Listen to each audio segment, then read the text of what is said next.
Američanom. Pripravené úvodné vhadzovanie a na ňom má už pripravený Frank Nazar. Vhadzovanie po pravici Samuela Urbana. Nezvládli sme teraz vhadzovanie, okamžite strela, po nej aj dorážka a ešte zakončenie a gól, ktorý inkasujeme z hokejky kapitána Rogera McGroartyho. Dôležité. My sme ho bohužiaľ nevyhrali, ale okamžite vidíme strela a traja amerických hráči išli okamžite do dorážky. Videli sme hneď trojicu hráčov Spojených štátov amerických po strele bezprostredne pred našou bránou, kde nám hráči chýbali. Ešte naša aktivita v útočnom pásme. Vyťahnutý puk Repčíka na modrú čiaru, odtiaľ prichádza Moško, pokus a gól, vyrovnávame na 1-1. Skvelé. Repčík na modrú, Marian Moško, strela zápestím a zrejme teč vlastného hráča. Myslím si, že tam bol Lane Hudson, ktorý sa na seba trošku hneval. Práve od neho sa to odrazilo za chrbát amerického gólmana.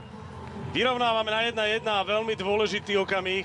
A možno to bol aj samo Honzek a jeho útočník. Dres číslom 2 bol slávny Doug Roberts. A McGroarty môže byť druhým hráčom, ak sa preboje do kanadsko-americkej NHL.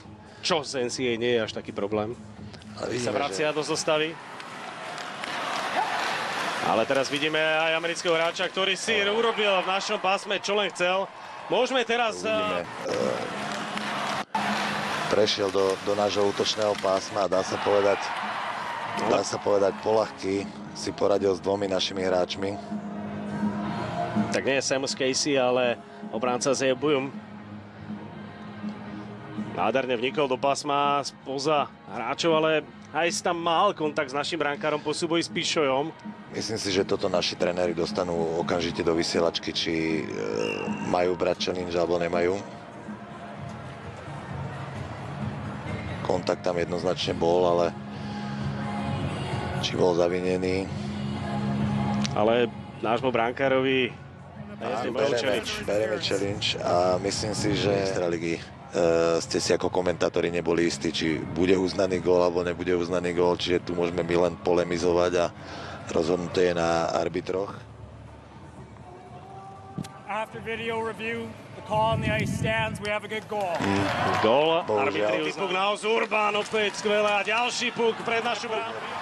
Po tejto skruma nesadol, vyjadzujeme puk. Bol tam opäť taký hraničný zákrok a nie len hraničný, ale už bol za hranicou, takže budeme v oslabení opäť. Ak sa...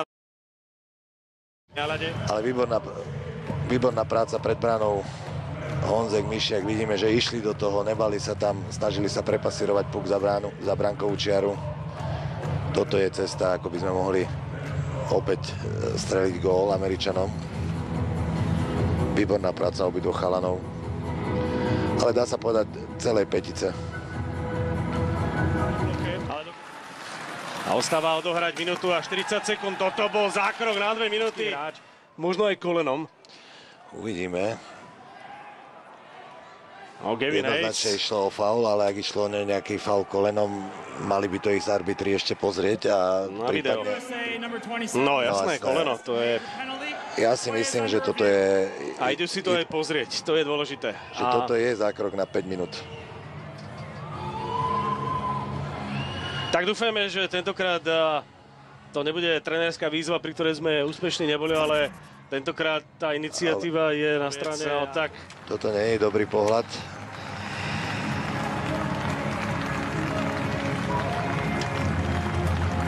Kevin Hayes stále sedí na trestnej lavici, tak dúfajme, že Švéd Daniel Eriksson After video review, USA number 27 has been assessed a major penalty for kneeing and a game misconduct. Do konca zápasu